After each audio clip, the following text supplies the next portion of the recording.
My son-in-law called me and said, "We are 20 minutes away with 15 friends, so get the guest rooms ready and start cooking." Old man, he thought he was barging into a helpless retiree's home to party for a month on my dime. He thought he could treat my oceanfront sanctuary like a cheap motel. But he forgot that before I retired to fish in the Florida Keys, I spent 40 years hunting down financial fraud for the most ruthless corporations in America. I didn't get mad. I just hung up the phone, unlocked the front door, and initiated a legal protocol that would turn his vacation into a bankruptcy hearing. My name is Douglas Blackwood. I am 68 years old. If you saw me walking down the dock in Key Largo, you would see a man wearing a faded fishing shirt and driving a truck that has more rust than paint. You would think I live check to check on Social Security. That is exactly what I want you to think. It is certainly what my son-in-law Brad thinks. He sees a senile old man who got lucky and bought a nice house. He does not see the $40 million sitting in diversified trust funds that I managed with the precision of a surgeon. I was sitting on the terrace of the azure horizon, my new villa, watching the sun dip below the water. The ice in my glass of cheap whiskey clinked softly. It was the first week of peace I had known in years. Then my phone vibrated against the teak table. The screen flashed the name Brad. My stomach tightened, not out of fear, but out of the sheer exhaustion of dealing with a parasite. I answered without a word. The voice on the other end was loud, accompanied by the rushing wind of a car window down and the thumping bass of electronic music. Barging in, Brad shouted, "Hey, old man, we are on our way to you. There will be 15 of us. Prepare beds, towels, slippers, and food. We will be staying for 4 weeks. We will be there in 25 minutes. So, hurry up and get moving." He did not ask. He did not say hello. He issued orders like he was the CEO and I was the janitor. I took a slow sip of my drink. 15 people. I repeated calmly. "Yeah." Brad laughed. "My boys from the firm. We are celebrating the launch of my new fund. Sarah told us you bought a place on the water. Why did you hide it? Douglas trying to keep the good life from family. That is selfish. Anyway, open the gate. We need ice for the cooler." Sarah, my daughter, my sweet spineless daughter who could never say no to this man. I had bought this villa through a shell company specifically to keep it off public records. But I had made the mistake of telling Sarah the address in confidence last week. She had leaked it. I looked at the calm ocean. I looked at the birds diving for fish. I realized my peace was already gone.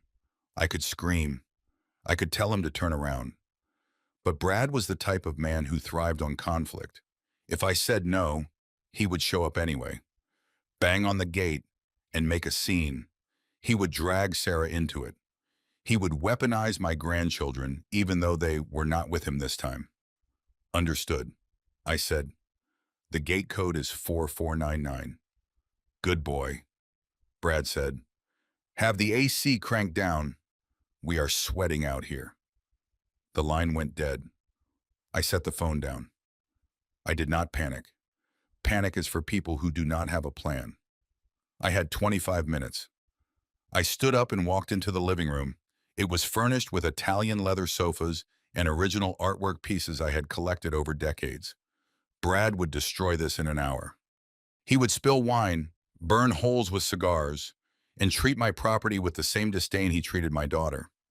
I pulled my phone out again and dialed a number that was programmed on speed dial. Leonard Katz answered on the first ring. Leonard was not just a lawyer. He was a shark who ate other sharks for breakfast. Douglas Leonard said to, "What do I owe the pleasure?" "Brad is 20 minutes out. I said he has 15 people. He is forcing a stay. Activate Ghost Protocol." There was a brief pause on the other end.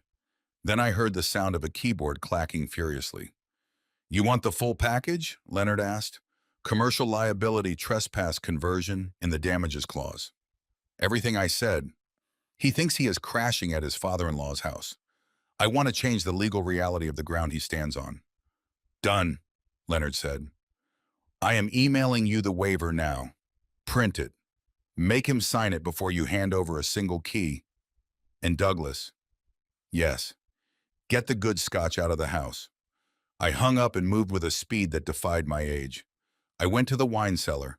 I pulled out the crates of vintage Bordeaux and the Macallan 25, and I carried them to the hidden storage room behind the pantry and locked the reinforced steel door in their place. I put 3 cases of $2 wine I kept for cooking and a bottle of generic vodka I use for cleaning wounds. I went upstairs to the master suite. I took my laptop, my personal documents, and my watch collection. I put them in my waterproof duffel bag. I locked the master suite door and engaged the digital deadlock. That room was now a vault. I ran back downstairs to the printer. The document Leonard sent was already waiting. It was titled Guest Liability and Indemnity Agreement. To the untrained eye, it looked like a standard form you sign when renting a jet ski or staying at an Airbnb. It looked boring. It looked harmless. But the devil is in the details, or in this case, in the fine print on page 2. I placed the single sheet of paper on the entry table next to a cheap ballpoint pen. I heard the roar of engines before I saw them. Gravel crunched violently in the driveway. I looked out the window. 4 black SUVs rented, judging by the barcode stickers on the windows, swerved into my courtyard. They parked diagonally, taking up all the space blocking my exit. The doors opened and the noise hit me. 15 people spilled out. Men in designer sunglasses and unbuttoned shirts. Women in bikinis and sheer cover-ups. They were loud, entitled, and already drunk. Brad stepped out of the lead vehicle. He was 32 years old, a third-rate stockbroker who spent money he did not have to impress people who did not like him. He wore a gold chain that was too thick and a watch that was too big. He saw me standing on the porch. "Hey!" he shouted, clapping his hands. "Douglas, don't just stand there. Come help with the bags. These coolers are heavy." I walked down the steps. I did not help with the bags. I looked at the group. They stared at me like I was the hired help. "Where is Sarah?" I asked. "She is in the back car," Brad said, waving his hand dismissively. "She is feeling sick. Probably motion sickness. She is weak like that. Grab that case, will you?"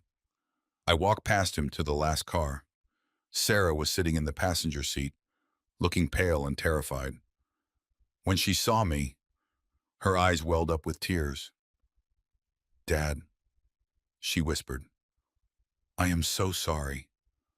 I tried to stop him. He said it was a networking event. He said you invited us." I reached in and squeezed her hand. "It is okay. Sarah, get out. Go inside." She nodded, wiping her face. I walked back to the front door. The group was already trying to push past me. "Hold on," I said. My voice was not loud, but it had the timbre of a man who used to interrogate embezzlers for a living. They stopped. Brad rolled his eyes. "What is it now?" "Douglas, we need to pee. We need drinks. Get out of the way." "House rules," I said, pointing to the paper on the table. "Everyone signs in. Insurance requirement. I can't have you slipping by the pool and suing me." Brad laughed, a barking laugh that made his friends chuckle. "Insurance? You are paranoid, old man. Give me the pen." He grabbed the pen and scribbled his signature without reading a single word. He didn't even look at the header. He just wanted to get inside and start marking his territory. "There," he said, tossing the pen down. "Happy now? Give me the Wi-Fi password and fetch us some towels." I picked up the document. I checked the signature. It was valid. That was the moment the trap snapped shut. "The keys are in the door," I said. I picked up my old duffel bag and my fishing rod case from the corner. Brad paused, a bottle of my cheap vodka already in his hand. "Wait," he said. "Where are you going?" "I am going fishing," I said. "For how long?" Brad asked, confused. "Who is going to make dinner? Who is going to clean up?"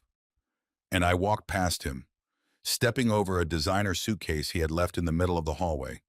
"I am the owner, Brad," I said without looking back. "I am not the butler. But we are staying for a month," he shouted after me. "You can't just leave."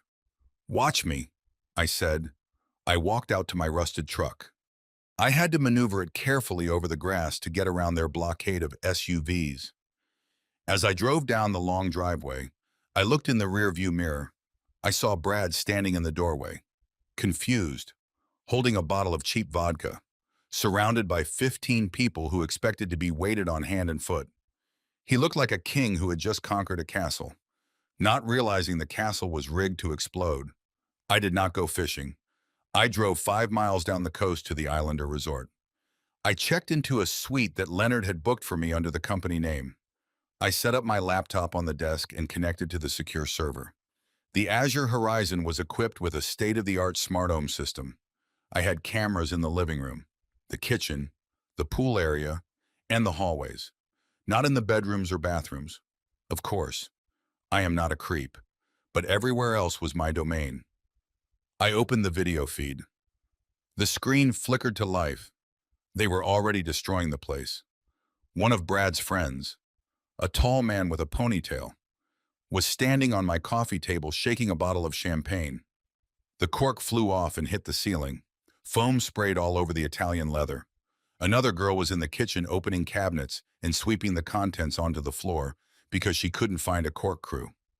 Brad was standing in the center of the room shouting, "Don't worry about it," he yelled. "My father-in-law is a pushover. He won't do anything. This place is basically mine anyway. He is putting it in my name next year for tax purposes." I took a sip of the room service coffee. Put it in his name.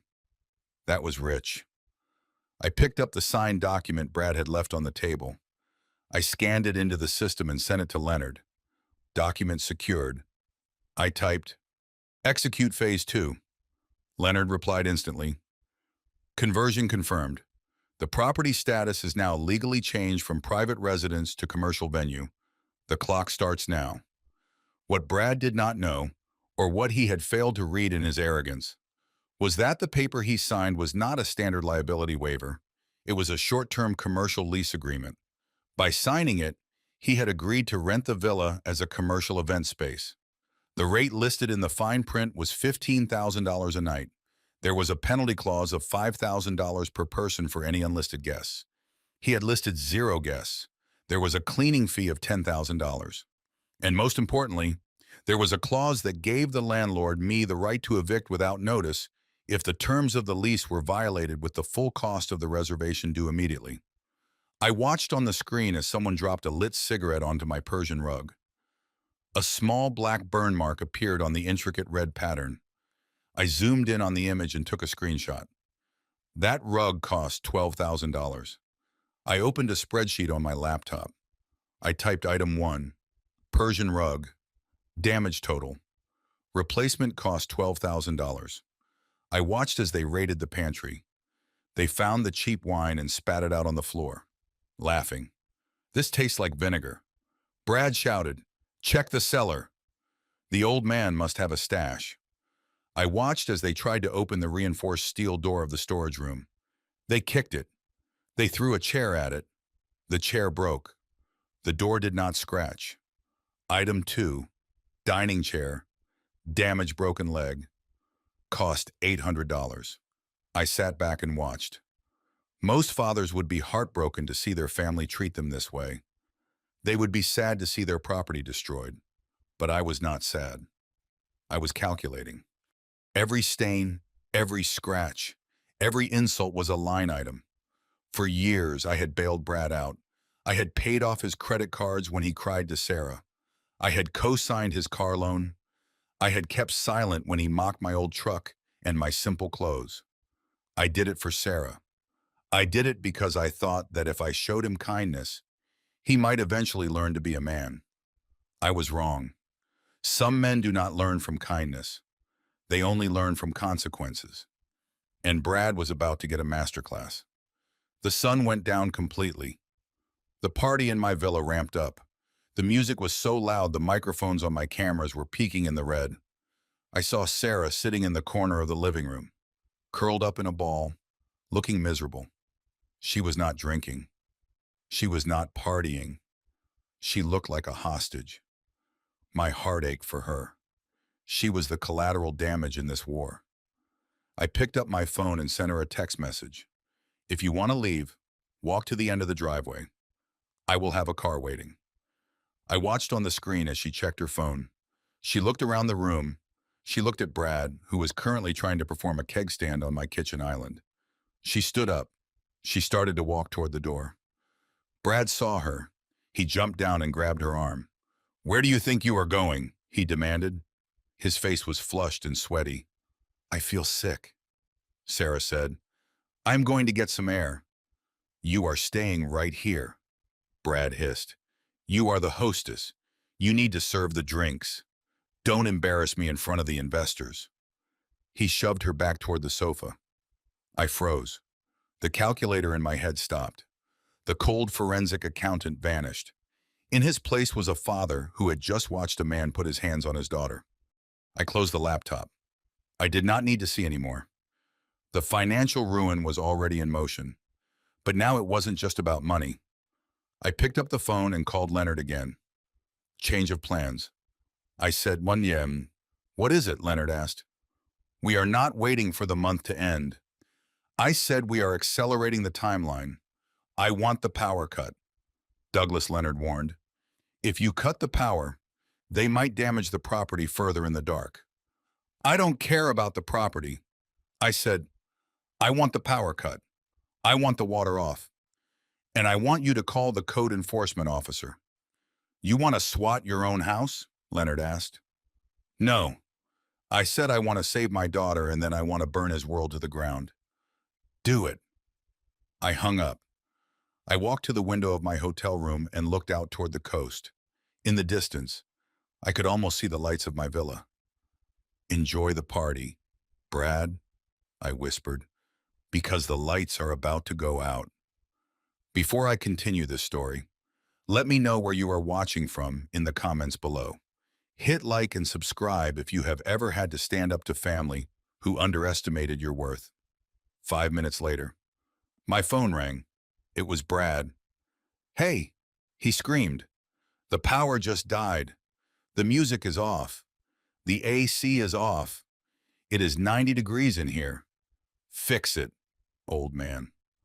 I leaned back in my chair and smiled. "Hello, Brad," I said. "I am afraid that is a feature, not a bug. What are you talking about?" He yelled, "I am talking about the commercial lease you signed. I said it has a strict energy consumption limit. You exceeded it." "What lease? I didn't sign a lease. You signed a document at the door." I said, "And according to my system to restore power, you need to pay the search charge." "How much?" he demanded. $5,000. I said, "You are crazy." He screamed, "I am not paying you $5,000. Then I suggest you open a window." I said, "It is going to be a hot night." I hung up. Phase 1 was complete. Now it was time to turn up the heat. I drove 5 miles south to the Islander Resort, a place where they know my name.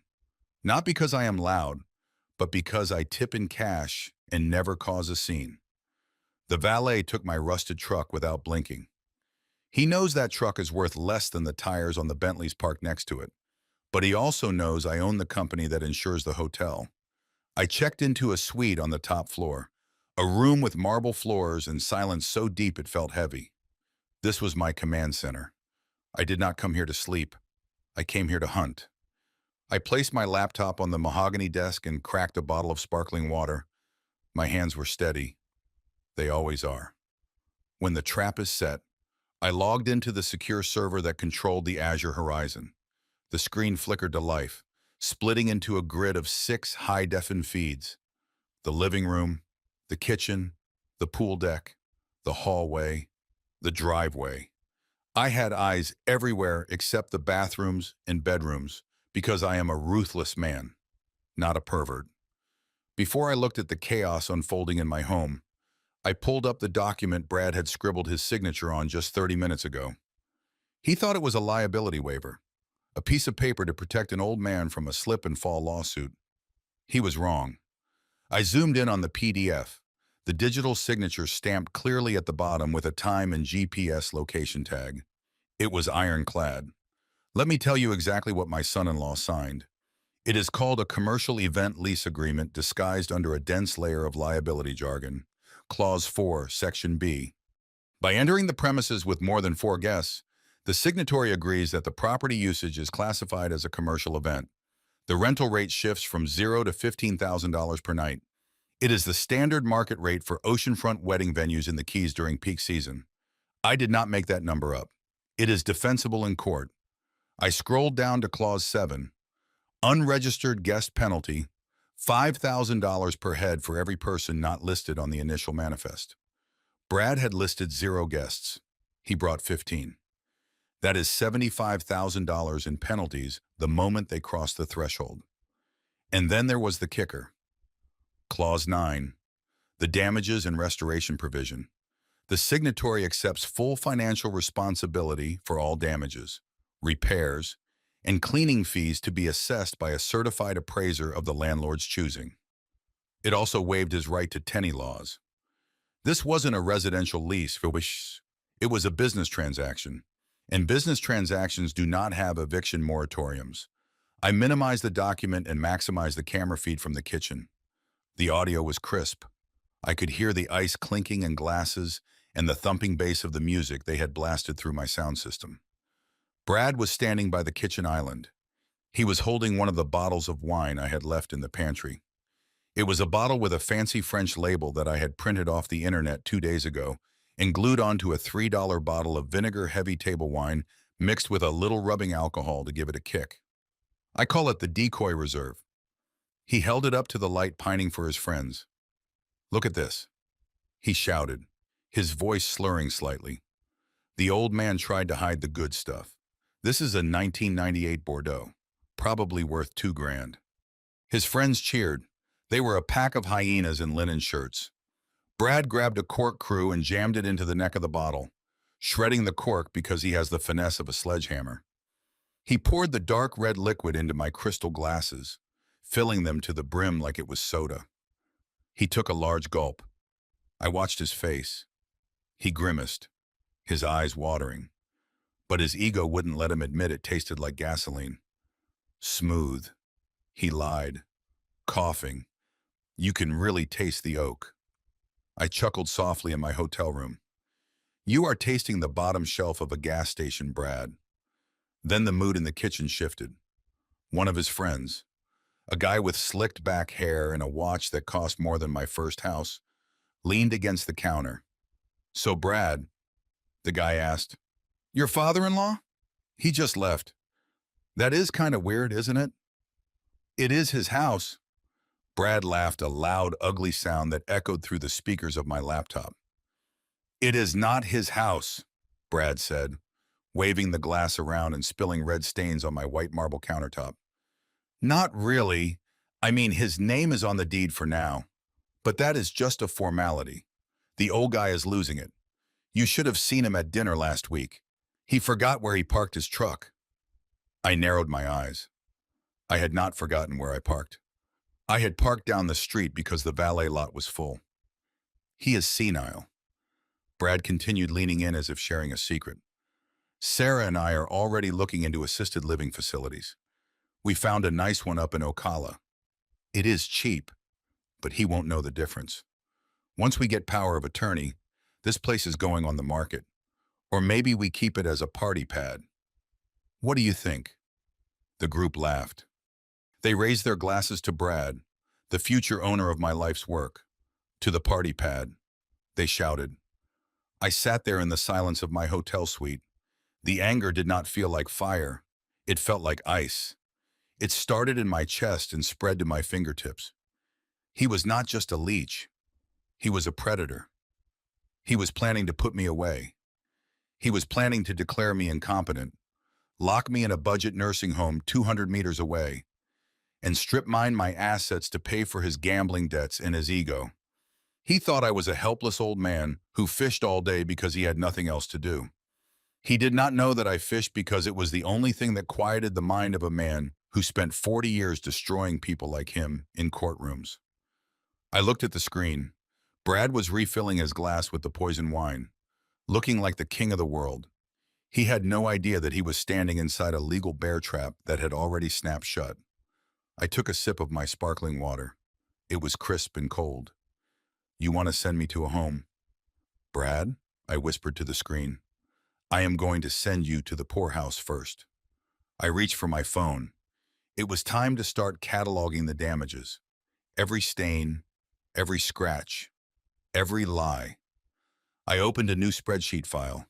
I named it Operation Eviction. I watched as the guy with the slicked back hair put his cigar out on my kitchen island.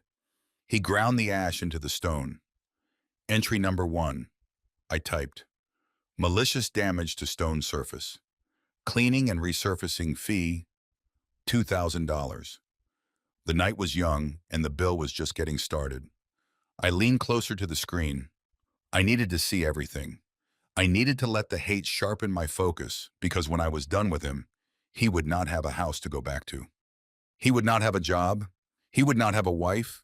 He would have nothing but a very expensive lesson in why you never ever underestimate the old man by the sea. The camera feed flickered as someone walked by and knocked a vase off the hallway table. It shattered into 1,000 pieces. Brad didn't even look down. He just stepped over the shards. I added another row to the spreadsheet. This was going to be the most expensive vacation of his life. I poured myself a glass of the Macallan 25 that I had wisely engaged in evacuating from the villa before the horde arrived. It was amber smooth and tasted like civilization. On my laptop screen. However, I was watching the rapid decline of human evolution. The party at the azure horizon had shifted from loud to destructive. It was not an accident. It was not a few clumsy guests bumping into furniture. It was a systematic dismantling of my property born from a total lack of respect for anything that did not belong to them. I watched the feed from the living room camera. The guy with the slicked back hair, the one who looked like he sold counterfeit watches out of a trunk, was sitting on my custom Italian leather sofa. This was not just a couch. It was a piece commissioned from a workshop in Milan, crafted from full-grain leather that cost more than most people's cars. Its value was $20,000. I had waited 6 months for it to be shipped. He had a lit cigar in his hand. There were coasters everywhere. I had left them out on purpose. Stone coasters, wood coasters, but he didn't use them. He leaned back, laughing at something Brad shouted from the kitchen and tapped the long gray ash directly onto the armrest. Then, as if that was not enough, he pressed the glowing ember into the leather to extinguish it. I did not flinch. I did not scream. I did not call the house to yell at him. I simply moved my cursor to the capture button and clicked. The image froze. A high-defin record of vandalism. I opened the software Leonard had set up for me. It was a beautiful program usually used by insurance adjusters to total cars after a wreck. I created a new entry. Item 3, custom Italian sofa, damage type malicious burn and permanent discoloration, restoration status impossible, replacement cost $20,000. I added a 20% administrative fee for the time it would take me to order a new one. I took a sip of my scotch. The number on the bottom of the spreadsheet updated automatically. The total was climbing. Then my eyes shifted to the feed covering the dining area. A girl in a sheer white cover-up was dancing on the table. She was holding one of the glasses of my fake wine, swinging it around like a baton. She lost her balance. It happened in slow motion. She fell backward, and the glass flew from her hand. It shattered on the floor, but the liquid, that dark, chemically enhanced red mixture I had concocted, splashed in a wide, violent arc across the Persian rug. That rug was not just floor covering. It was an antique from the 19th century hand-knotted silk and wool, appraised at $15,000. I had bought it at an auction in London. It had survived wars. It had survived ocean crossings. It did not survive a drunk girl named Tiffany. The red stain soaked into the fibers instantly. Brad walked into the frame. He looked at the girl, then at the rug. He didn't help her up. He kicked the shard of glass under the table and poured some bottled water on the stain, rubbing it with his shoe, rubbing it with his shoe. Any expert will tell you that scrubbing a wine stain is the worst thing you can do. It sets the dye. It destroys the pile. He was grinding the damage into the history of the fabric. Item 4. Antique Persian rug. Damaged fluid saturation and abrasive friction. Value $15,000. Total loss. I typed the numbers. The rhythmic clicking of my keyboard was the only sound in my hotel suite. As I watched Brad laugh and high-five the girl who had just destroyed a piece of history, a memory surfaced. It clawed its way up from the back of my mind, cold and sharp. 5 years ago. It was a Tuesday. Brad had come to my old office, the small one I kept downtown before I fully retired. He was pale. He was sweating. He was crying. He sat in the guest chair shaking and told me he had made a mistake. A big mistake. He had leveraged his personal account on a high-risk options trade and lost everything. But it wasn't just his money. He had borrowed $50,000 from a bookie in Vegas to cover the margin call. He told me they were going to break his legs. He told me they would come to the house where he lived with Sarah. Please, Douglas. He had begged, tears streaming down his face. Don't tell Sarah. She will leave me. I will pay you back. I swear. Just help me this one time. I looked at him then, and I saw a pathetic, broken boy. I thought about Sarah. I thought about my daughter's happiness. I didn't want her husband to be crippled. I didn't want thugs knocking on her door. So I wrote the check, $50,000. I wired it directly to the account he gave me to clear the debt. I never asked for the money back. I just wanted him to learn. I wanted him to be safe. 2 weeks later, at a family barbecue, I heard him telling Sarah and her cousins about his financial genius. Yeah, Brad had said, puffing out his chest, holding a beer. The market took a dip, but I doubled down.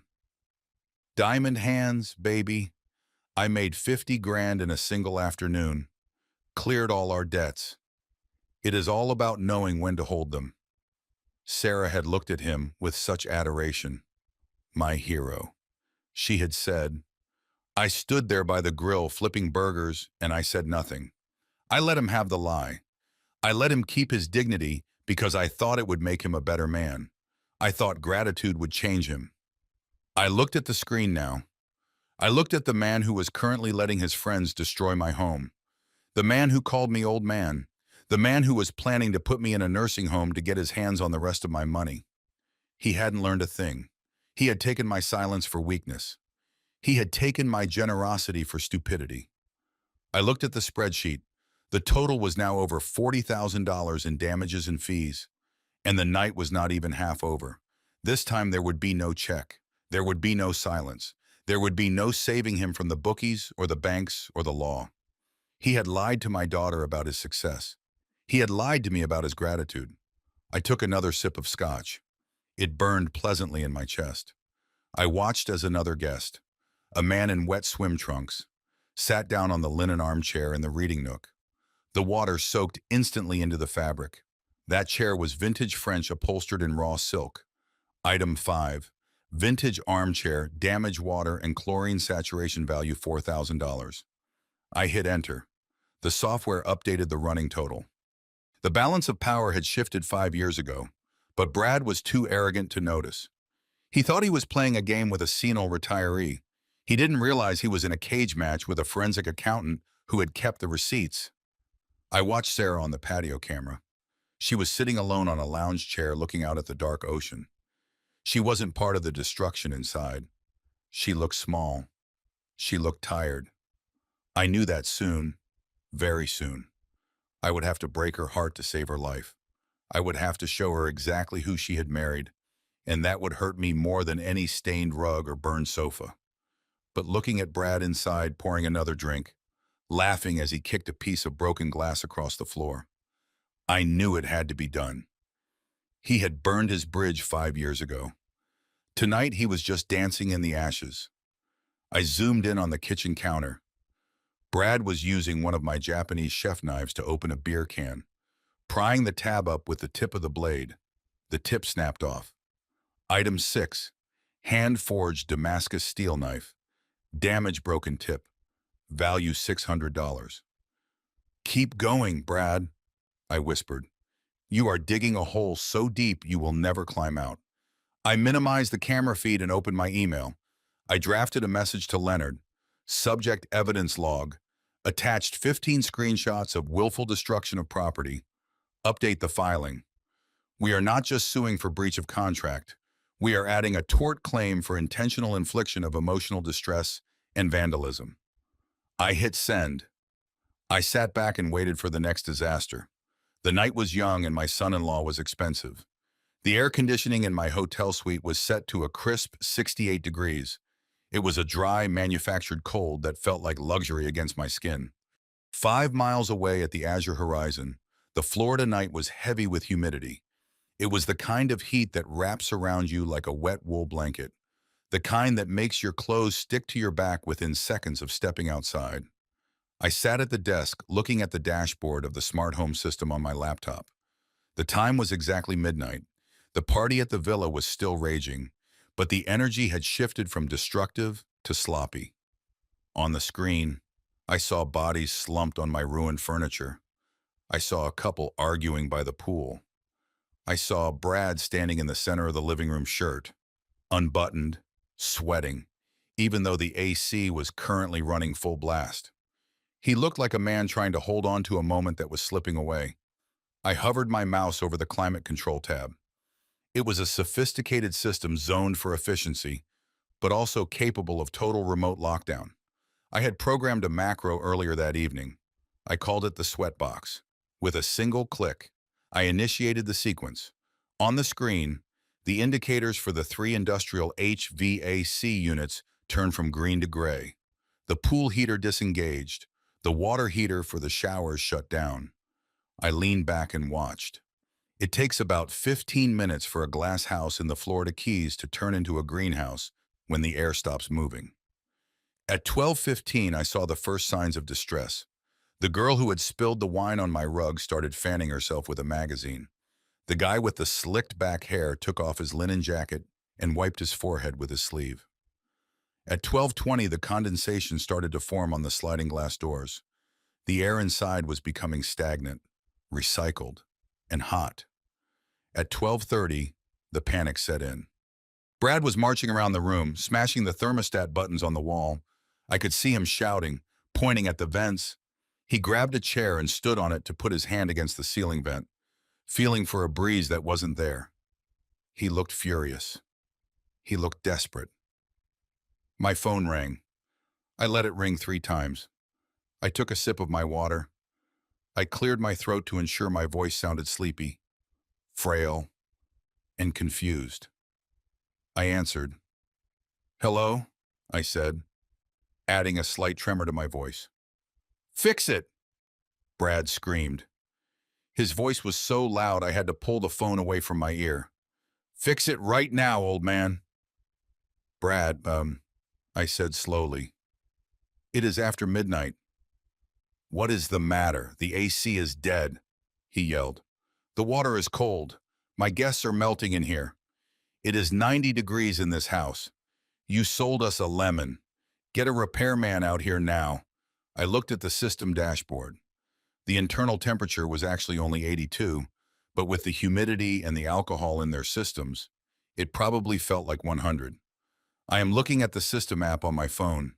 I lied. It does not show a malfunction. It shows a status code. Eco limit reached. "What the hell is an eco limit?" Brad demanded. I paused, letting the silence stretch just long enough to be annoying. "Well, Brad, as I tried to tell you, this property is zoned for commercial use under the new environmental ordinances. The system automatically caps energy usage after a certain threshold to prevent grid overload. You have 15 people in there running lights, music, and appliances. You triggered the cap. Turn it off." Brad barked. "Bypass it." I don't care about the grid. I can't just turn it off. I said, it is a hard lock. The only way to reset the system is to enter an admin override code. So, enter the code. He shouted, I can't do that. Brad, the code is generated by the utility company. They charge a service fee for emergency overrides outside of business hours. It is an automated billing feature. Brad went silent for a second. I could hear his friends in the background complaining. One girl was crying that her makeup was melting off. Another guy was yelling that he couldn't take a cold shower. How much? Brad asked, his voice tight. I checked the fictional fee schedule I had created in my head. $500, I said. $500, he shrieked. To turn on an air conditioner. You are out of your mind. I am not paying that. Then you will have to wait until the cycle resets, I said calmly. When does it reset? 8 a.m. tomorrow morning. I said. There was a crash on the other end of the line. I think he threw a coaster at the wall. You are lying, he hissed. You are doing this on purpose. Brad, I said, keeping my voice level. I am in bed. I am a retired old man. Do you think I know how to hack a smart grid? I am just reading what the app says. If you want the cold air, I have to pay the utility provider. That money has to come from somewhere. I waited. This was the test. I knew Brad's financial situation better than he did. I knew he had maxed out 2 credit cards to rent the SUVs outside. I knew he had less than $2,000 in his checking account until his next commission check cleared, which wouldn't be for another week. $500 wasn't just a fee. It was a significant percentage of his liquidity. But I also knew his weakness, his ego. He was standing in a room full of people he was trying to impress. People he had told he owned this place. If he couldn't fix the AC, he looked weak. He looked like a fraud. He looked like a guest who didn't know how to work his own house. Fine. He sped, fine. I am sending it. But you better fix this in 5 seconds or I am tearing the thermostat off the wall. I heard the distinct ping of a Venmo notification on my iPad. $500 received. It wasn't about the money. I have $40 million. I spent $500 on boat fuel without blinking. It was about the submission. It was about making him pay for the privilege of breathing comfortable air in the house he tried to steal. I received the transfer. I said, yeah, hold on. I waited 10 seconds. I typed a few keys on my laptop. Not because I needed to, but because I enjoyed the theater of it. I clicked the reactivate button on the screen, and the HVAC indicators turned green. There I said the override is active. It should cool down in a few minutes. About time. Brad grumbled. And listen, Douglas, don't think I am forgetting this. When Sarah and I take over the title, we are ripping this eco crap out of the walls. I smiled in the darkness of my hotel room. You won't be taking over the title. Brad, I thought you won't even be taking over the electric bill. Good night. Brad, I said, try to conserve energy. The next override tier is double the price. I hung up before he could respond. I watched on the screen as the cool air began to flow again. The guests stopped sweating. The tension in the room dropped slightly, but the mood was ruined. The party vibe was dead. They were tired, sticky, and annoyed. Brad was pacing the kitchen, checking his banking app on his phone. I could see the stress in his shoulders. He was doing the math. He was realizing that his cash reserves were bleeding out. I opened my spreadsheet again. Item 7, emergency utility service fee, $500 paid. But I didn't stop there. I added a new column to my spreadsheet, emotional damages.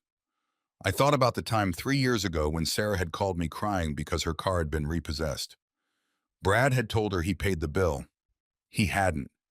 He had used the money to buy a table at a club for his clients. I had gone down to the impound lot, paid the fees, and got her car back. When I confronted Brad, he told me to mind my own business and that he was handling it. He handled nothing.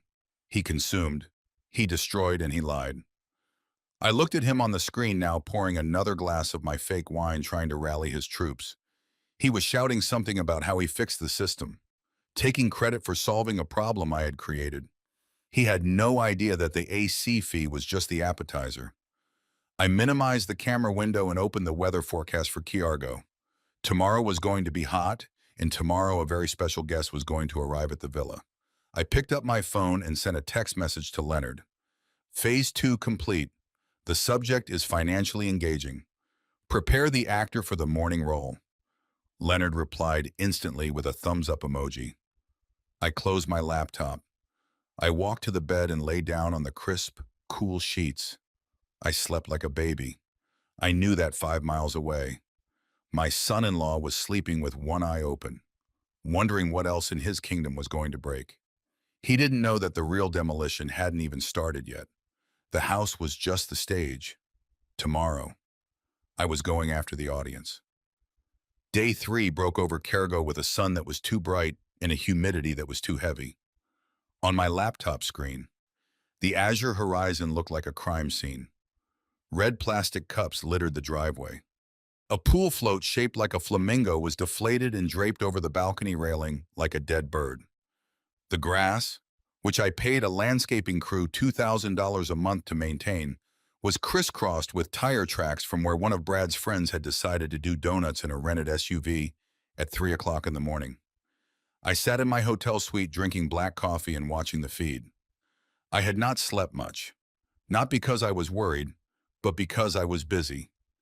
I had spent the night compiling a dossier. I had screenshots of drug use. I had audio of Brad discussing insider trading tips with his friends, tips that sounded highly illegal. And now I was about to add assault to the list. I picked up my phone and sent a single text to Leonard. Green light.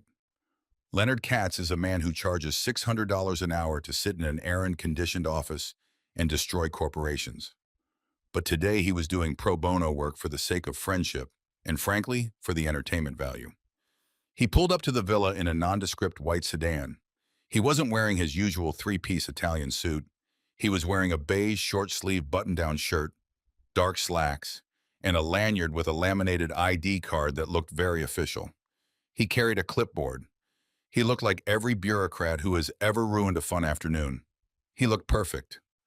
I watched on the driveway camera as he walked up to the front door. He didn't rush. He walked with the plodding, annoying pace of a man who gets paid by the hour to find problems. He rang the doorbell. He rang it again. He knocked a sharp, authoritative rap that echoed through the audio feed. It took 3 minutes for the door to open. Brad stood there. He was wearing boxer shorts and an unbuttoned shirt. His hair was a mess. His eyes were bloodshot. He looked like a man who was halfway through a bender and starting to realize the hangover was going to be terminal. "What?" Brad barked. He didn't even look at Leonard. He looked past him, squinting at the sun. "Good morning, sir," Leonard said. His voice was flat, nasal, ideally irritating.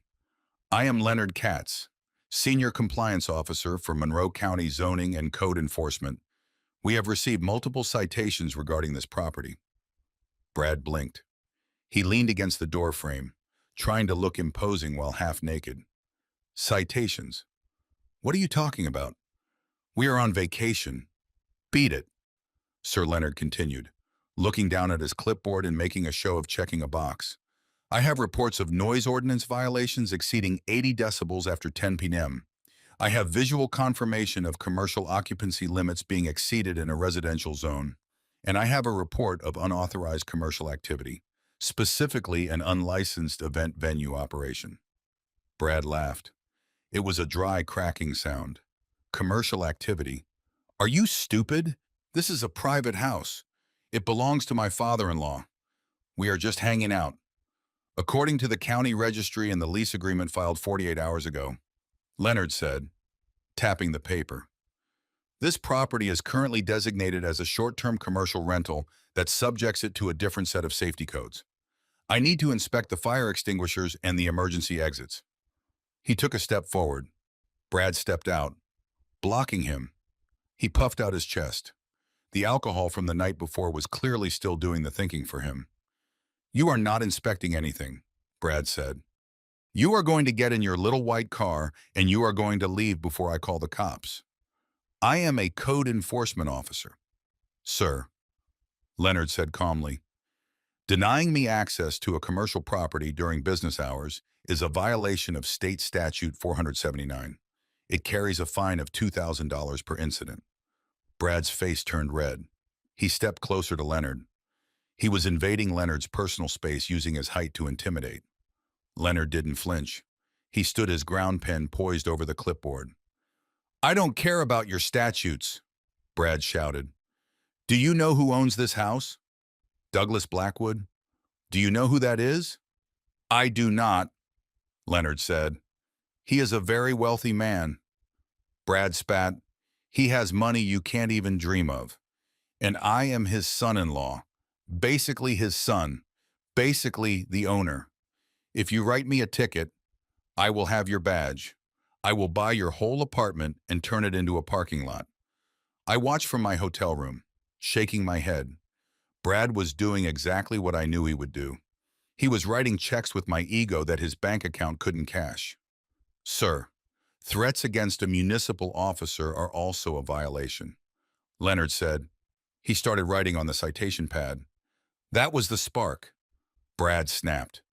He reached out and shoved Leonard. It wasn't a gentle push. It was a hard two-handed shove to the chest.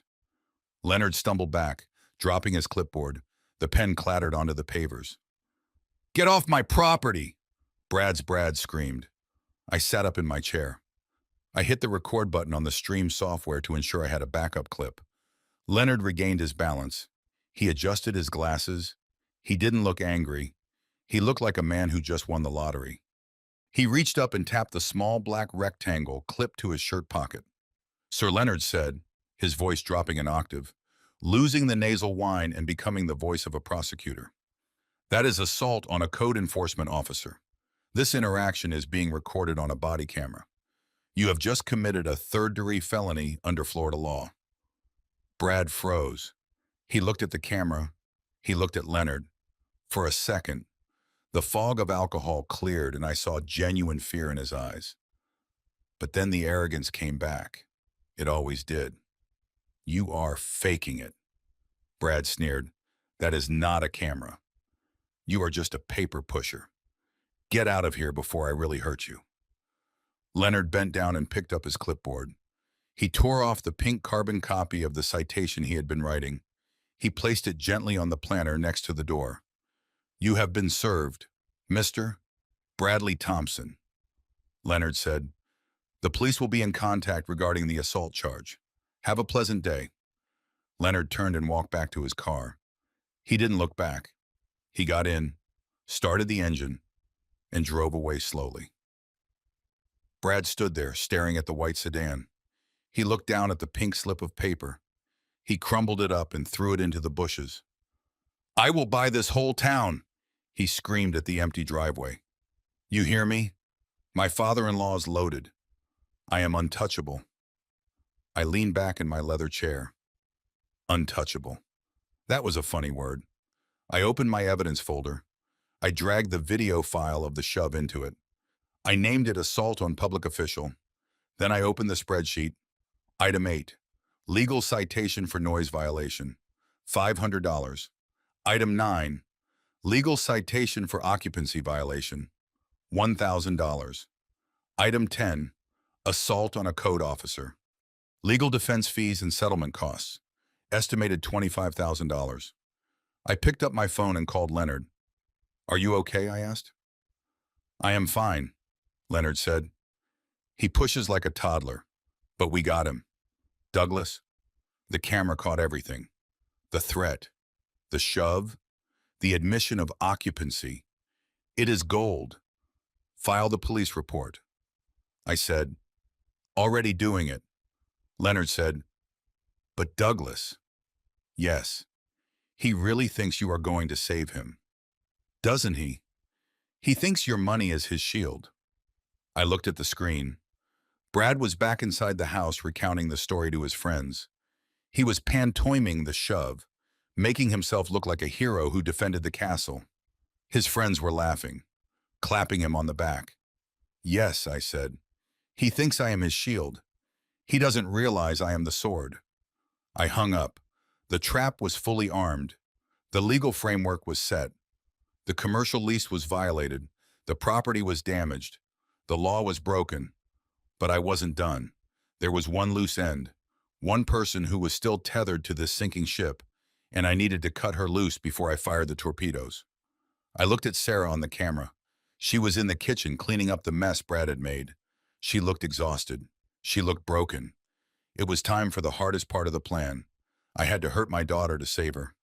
I had to make her see him, not as her husband, but as the liability he was. I opened my text messages. I typed a message to Sarah. We need to talk. Meet me at the marina in 1 hour. Come alone or don't come at all. I watched her read it. I watched her look at Brad, who was currently opening another bottle of my rubbing alcohol wine. She put her phone in her pocket. She grabbed her keys. She was coming. I closed the laptop. The financial ruin was inevitable now, but the emotional rescue was just beginning. I sat in my truck at the marina parking lot, the engine idling and the air conditioning fighting a losing battle against the Florida heat. My phone rang. It was Sarah. I stared at the screen for 2 seconds before answering. I did not answer as a father ready to soothe a scraped knee. I answered as a man holding the only life raft in a hurricane. Dad, she sobbed. The sound was wet and panicked. I can't do this anymore. You have to stop him. He is out of control. I checked my watch. 2 o'clock in the afternoon. Stop him from what, Sarah? I asked. My voice was flat. I needed actionable intelligence, not tears. He is lying to everyone, she whispered. The background noise was a chaotic mix of thumping bass and splashing water. He told them he bought the villa. He told them he runs a hedge fund. Dad, there is no fund. It is a Ponzi scheme. He brought them here to solicit money. He said if he didn't land these investors, we would lose the condo. He forced me to lie to you. He said if I didn't get the keys, he would leave me. The confession hung in the humid air. It wasn't just a party. It wasn't just disrespect. It was securities fraud. Brad was using my property to launder his lies. He was soliciting capital based on assets he did not own. That made me an accessory. It made Sarah a co-conspirator. I felt a surge of rage, but I pushed it down into the cold storage where I kept my business decisions. Sarah, listen to me. I said, Dad, please, she cried. Just come back. Kick them out. Save us. No, I said. The silence on the line was terrified. I am not coming back to save you. Sarah, I said, I am not coming back to pay off another debt. I am done saving you from your husband. Dad, she whimpered. You have 2 choices, I said. My voice was steel. Option 1, you stay in that house. You continue to host a criminal enterprise. When the police arrive, and they will arrive, you will be named in the indictment. You will lose your nursing license. You will go to prison, and I will not pay for your lawyer. I heard her gasp. She had never heard me speak like this. She thought I was the soft old man who fished on the pier. She forgot I paid for her college with money earned from destroying embezzlers. Option 2, I continued. You pack a bag. You walk out the front door right now. You do not tell him you are leaving. You walk to the intersection of Highway 1 and the access road. I am 5 minutes away. If you are there, you are my daughter. If you are not, you are his accomplice. But he will be so angry. She stammered. He will, what? I interrupted. Scream. Let him. He is a paper tiger. Sarah, he is a fraud. And right now he is drowning. Do you want to be the anchor tied to his leg? I don't know. She cried. I promised him. Look at him. Sarah. I said, Where is he right now? I heard a sliding door open.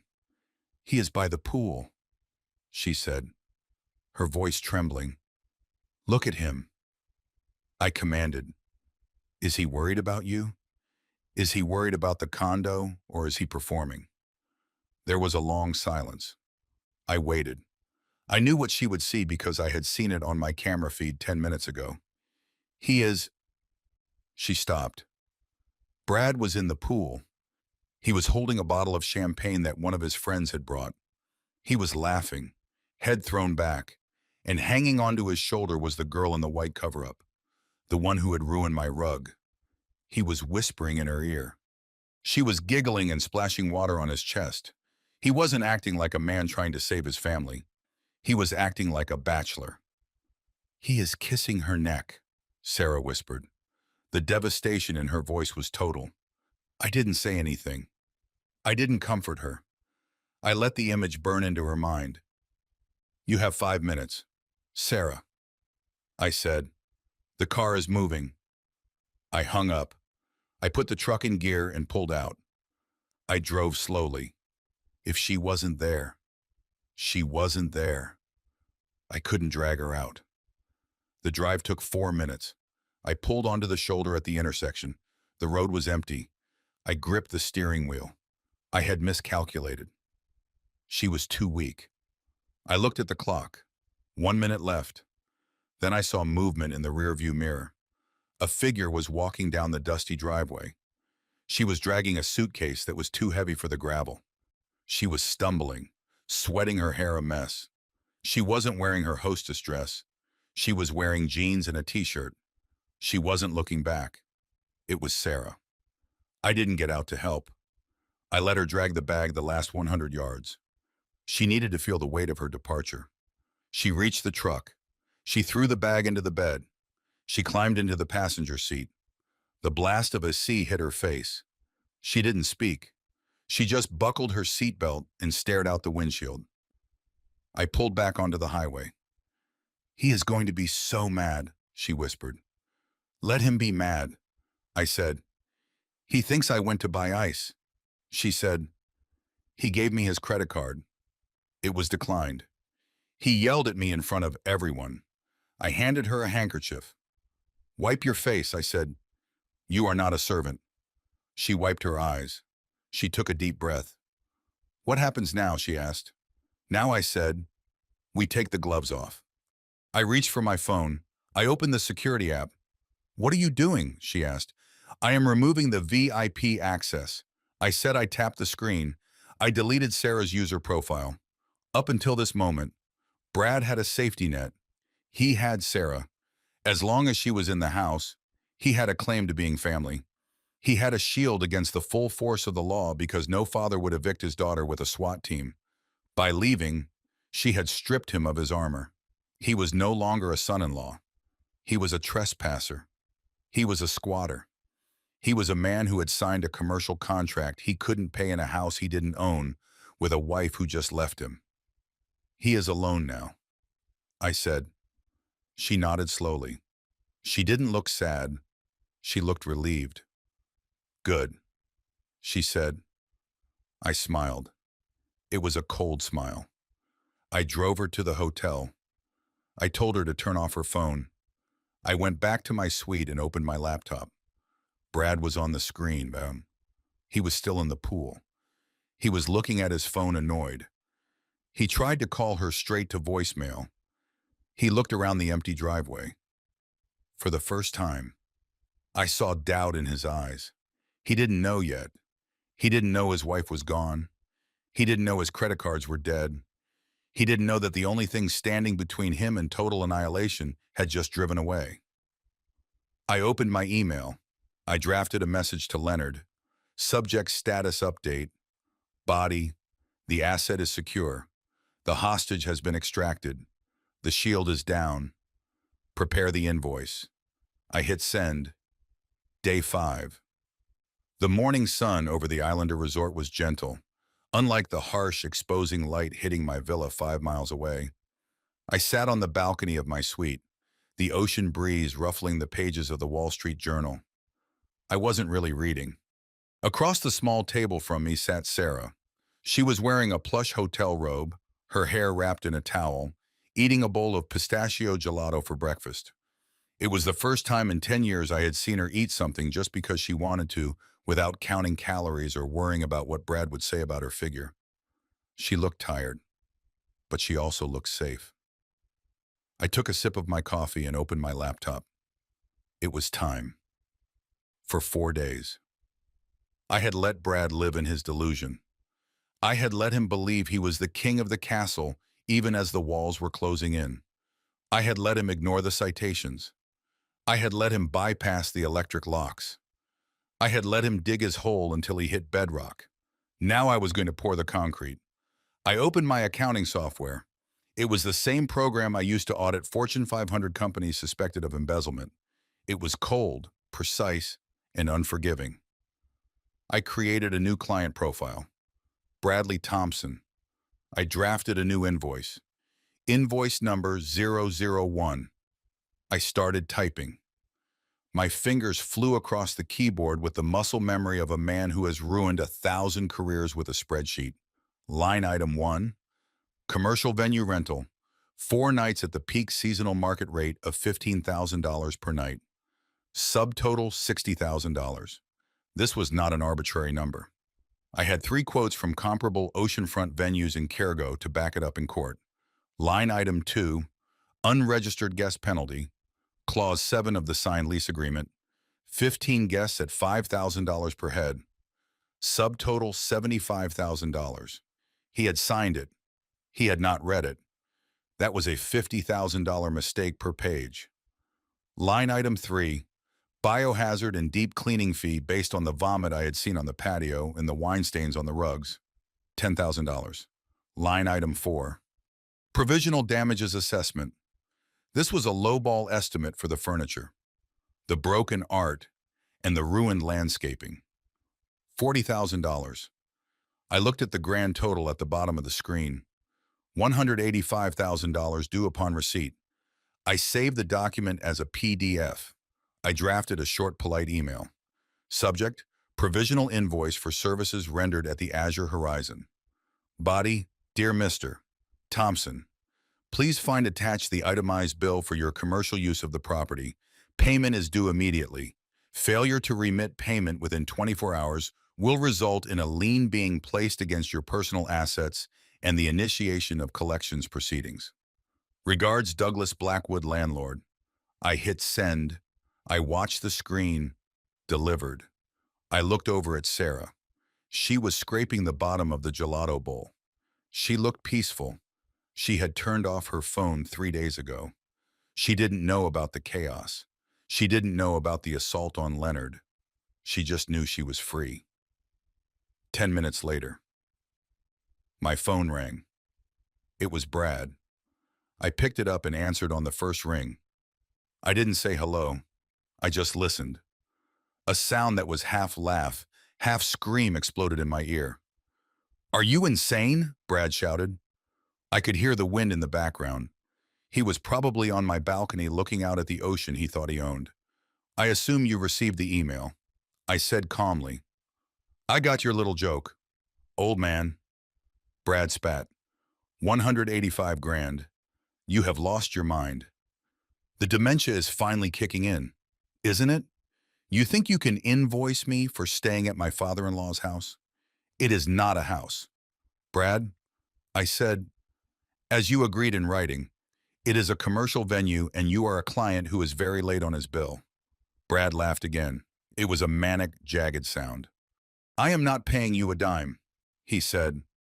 "Not a single penny. You are going to tear this up and you are going to apologize to me for ruining my vibe. Do you know who I am? I know exactly who you are." "Brad," I said, "you are a man with less than $2,000 in his checking account, $50,000 in gambling debt, and a very expensive taste in other people's property." The line went silent for a second. The mention of the gambling debt hit a nerve. "I knew it would. You have been snooping," he hissed. "That is illegal. It is due diligence." I corrected. "Listen to me. Douglas, Brad lowered his voice. It became a growl. You are pushing me. You don't want to push me. I am the only thing keeping this family together. Sarah does what I say. She listens to me. I looked at Sarah. She had put the bowl down and was watching a seagull land on the railing. She looked serene. She looked like she had finally exhaled after holding her breath for 10 years. Is that so? I asked. Yes, that is so, Brad said. And if you don't back off, if you don't delete this invoice and send over another case of wine, I am going to make sure you never see your grandchildren again. I froze. My grip on the phone tightened until my knuckles turned white. You heard me, Brad continued. Sensing he had struck a chord. I control access. Sarah will do whatever I tell her. I will move us to the other side of the country. You will die alone in a nursing home and your grandkids won't even know your name. I will tell them you were crazy. I will tell them you hated them. He was playing his ace, the nuclear option. He was weaponizing innocent children because he was too weak to fight a man. He thought Sarah was at the house cowering in a bedroom waiting for his permission to come out. He thought he still held the leash. He didn't know the leash had been cut. He didn't know the dog had bitten back. I looked at my daughter. She turned her head and caught my eye.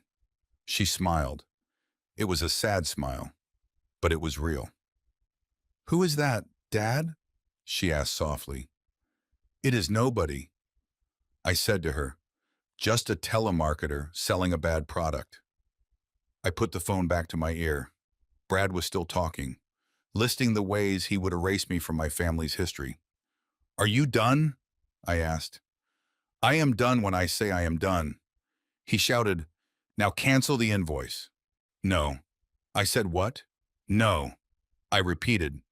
And Brad, what? I wouldn't bank on Sarah's cooperation if I were you. I hung up. I stared at the phone. He had threatened my relationship with my grandchildren. He had threatened my legacy.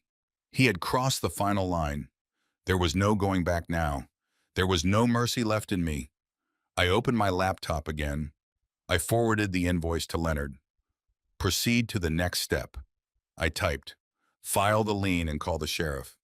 I looked at Sarah. Do you want another gelato? I asked. She laughed. I think I am full, Dad. Good, I said, because we have a show to catch. I stood up. The invoice was just the warning shot. The paper trail was established. The debt was formalized. Now I had the legal standing to treat him not as a guest, but as a squatter. Brad thought he was untouchable because he was family. He didn't realize that in the eyes of the law, he was just a liability on a balance sheet, and I was the auditor. I walked to the closet and pulled out a fresh shirt. It was time to go to work. The party was over. The eviction was about to begin. And unlike the air conditioning, there was no override code for what was coming next. The deadline on the invoice expired at exactly 9 in the morning on the 6th day. I did not receive a payment notification. I did not receive a wire transfer. I did not even receive a begging text message. Brad had chosen his path. He had chosen to call my bluff. He sat in my villa 5 miles away, likely nursing a hangover and congratulating himself on staring down the old man. He thought that because I was family, there was a limit to how far I would go. He thought that because Sarah was his wife, I would never pull the trigger. He was operating under the laws of emotion. I was operating under the laws of contract. I sat in the conference room of the Islander Resort. I had rented it for the hour because this next step required witnesses and a notary. Leonard was there looking fresh in a linen suit despite having been assaulted by my son-in-law just days prior. Next to him sat a notary public I had hired from a local agency. On the table lay a single document. It was a quit-claim deed. The law is a funny thing. It cares very deeply about who owns what on paper. Up until this moment, the deed to the Azure Horizon was in the name of Douglas Blackwood. That gave Brad a tiny sliver of a defense. If the police showed up, he could claim it was a domestic dispute. He could say, "This is my father-in-law's house. We are family. It is a civil matter." Police hate civil matters. They walk away from them. They tell you to take it to court. I did not want to take it to court. I wanted to take it to jail. So, I was about to remove myself from the equation. I picked up the pen. "Are you ready to execute the transfer?" Leonard asked formally. "I am," I said. I signed my name. I was selling the property lock, stock, and barrel to a shell corporation called Blackwood Holdings, LLC. I was the sole proprietor of the LLC, of course, but in the eyes of the law, the house was no longer a personal residence. It was a corporate asset, and the sale price $1. I handed the dollar bill to Leonard, who was acting as the registered agent for the LLC. He pocketed it. The notary stamped the document. The transaction was complete. The deed was electronically filed with the county clerk moments later. Now the game had changed. Brad was no longer an unwelcome guest in his father-in-law's home. He was an unauthorized squatter occupying a commercial asset owned by a faceless investment firm. He wasn't having a family dispute. He was committing corporate espionage, trespassing, and felony destruction of property. Leonard looked at me. The house is now a non-residential asset. He said the individuals inside have no lease, no permission to enter, and are actively destroying the valuation of the holding. Make the call. I said, "Bum." Leonard put his phone on the table on speaker. He dialed the non-emergency number for the sheriff's department, but he didn't use a calm voice. He used the voice of a corporate attorney reporting a major crime in progress. "Dispatch, this is Leonard Katz, legal counsel for Blackwood Holdings. I am reporting an active break-in and occupation of a corporate property at 105 Ocean Drive. We have verified via remote security feed that there are approximately 15 individuals on site. They have bypassed electronic locks. They are destroying the interior. We estimate damages are currently exceeding $200,000. We are requesting immediate law enforcement intervention to secure the asset and remove the trespassers." The dispatcher's voice changed instantly. "When you say domestic disturbance, they send a patrol car in an hour. When you say corporate break-in with 6 figures in damages, they send the cavalry. Are there weapons on the premises?" The dispatcher asked. "We have seen the individuals brandishing what appears to be a flare gun," Leonard said, referencing the item Brad had bragged about earlier. "And based on their erratic behavior, we suspect heavy narcotics use. We are concerned they may set fire to the structure. We have units rolling." The dispatcher said, "Stay off the line." Leonard hung up. He looked at me. "That is going to trigger a heavy response." "Douglas," he said, "they aren't going to knock politely." "Good," I said. "I don't want polite. I want effective." I opened my laptop to check the feeds. Brad was in the living room. He was holding court with his remaining friends. The group had thinned out slightly, but the core group of parasites remained. They looked terrible. The house was hot, smelly, and trashed, but Brad was still posturing. I listened to the audio. "The old man is bluffing," Brad was saying, gesturing with a half-empty bottle of vodka. "He sent me some fake invoice. Can you believe that he thinks I am going to pay him to stay in my own wife's house?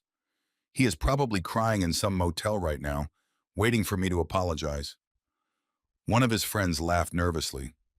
"But Brad, what if he calls the cops?" "Let him call the cops." Brad shouted, "I will tell them. He invited us.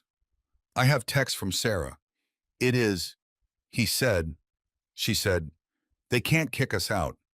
We have rights, squatters' rights or whatever." I looked it up. I shook my head. He had looked up squatters' rights on Google and thought he was a legal scholar. He didn't understand that those rights apply to people who have lived somewhere for years, not for a week-long bender in a house that just changed ownership 5 minutes ago. I watched him take a swig of vodka. He spilled some on his shirt. He didn't care. He looked like a captain going down with a ship made of garbage. I switched the camera view to the driveway. It started silently. The first sheriff's cruiser turned onto the long driveway. No sirens, just lights flashing in the bright Florida sun. Then a second one. Then a third. Then a black SUV marked K9 unit. They weren't coming to talk. They were pulling up in a tactical formation. They blocked the exit. Officers spilled out hands resting on their holsters. They looked serious. They looked like men who were tired of dealing with entitled tourists destroying their town. I saw Brad's friend, the one with the slicked back hair, walk past the front window. He saw the lights. He dropped his drink. "Cops!" he screamed. "Cops!" The room on the screen exploded into chaos. People started running. Some ran toward the back door, heading for the beach. Others ran upstairs to hide in the bedrooms. Brad stood frozen in the middle of the room. He looked at the window. He looked at the door. He didn't run.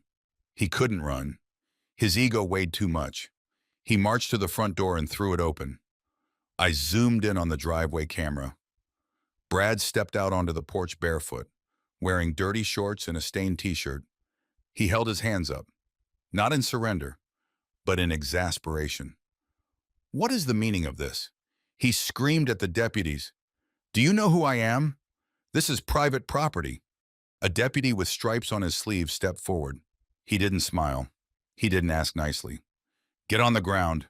The deputy shouted, "Get on the ground now." Brad blinked. He looked confused. He looked like someone who had never been told what to do by a man with a gun. "No." Brad yelled back, "I live here. My father-in-law owns this. Call Douglas Blackwood. He will tell you." The deputy didn't call anyone. He signaled to his partner. "Sir, this property is owned by Blackwood Holdings." The deputy barked.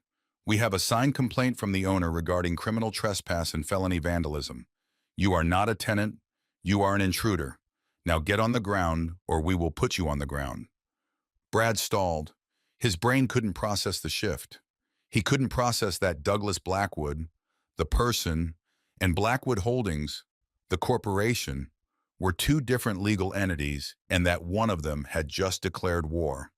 "This is a mistake," Brad shrieked. "Sarah! Where is Sarah?" Two deputies moved in. They didn't tackle him, but they grabbed his arms and spun him around.